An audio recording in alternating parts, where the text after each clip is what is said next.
ଆଠଗଡ ଗଡ଼ଯାତ୍ରା ପରମ୍ପରା ବହୁ ପ୍ରାଚୀନ। ରାଜାରାଜୁଡ଼ା ଶାସନ ସମୟରୁ ଆଠଗଡ ଗଡ଼ଯାତ୍ରାରେ ପାଳିତ ହୋଇଆସୁଛି ଦୋଳଯାତ୍ରା। ଆଠଗଡ ଗଡ଼ଯାତ୍ରା ଦୋଳଯାତ୍ରାର ବିଶେଷତ୍ୱ ରହିଛି। ଫଗୁ ଦଶମୀଠାରୁ ଆରମ୍ଭ ହେଉଥିବା ଦୋଳଯାତ୍ରା ବାରୁଣୀରେ ଶେଷ ହୋଇଥାଏ।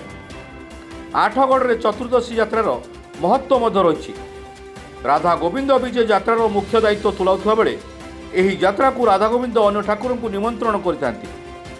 ଚଳିତ ବର୍ଷ କୋଭିଡ୍ କଟକଣା ମଧ୍ୟରେ ଚତୁର୍ଦ୍ଦଶୀ ଯାତ୍ରା ସମ୍ପନ୍ନ ହୋଇଥିଲା ବେଳେ ରାଧା ଗୋବିନ୍ଦ ମନ୍ଦିରରୁ ବାହାରି ବିଜେ କରିଥିଲେ ଜୋଳନ ମନ୍ଦିର ସିଂହାସନକୁ। ଆଜି ସକାଳୁ ସମସ୍ତ ଠାକୁରଙ୍କୁ ବନ୍ଦାପନା କରାଯାଇ କୋଭିଡ୍ କଟକଣା ମଧ୍ୟରେ ବିନା ଭକ୍ତରେ ଠାକୁରମାନେ ସହର ପରିକ୍ରମା କରି ନାରାୟଣ ମନ୍ଦିରରେ ଭୋଗ ଖାଇସାରିବା ପରେ ଦୋଳମଣ୍ଡପରେ ବିରାଜମାନ କରିଛନ୍ତି। ଅପରାହ୍ନରେ ଦୋଳମଣ୍ଡପରେ ପାଞ୍ଜିପାଠ କରାଯିବାର ବିଧି ବ୍ୟବସ୍ଥା ରହିଛି। Bureau news uday11.com।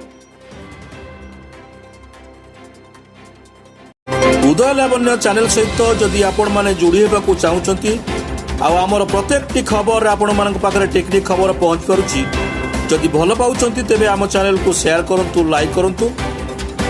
ୟୁଟ୍ୟୁବରେ ଉଦୟ ଲାବଣ୍ୟ, ଫେସବୁକ୍ ପେଜରେ ଉଦୟ ଲାବଣ୍ୟ।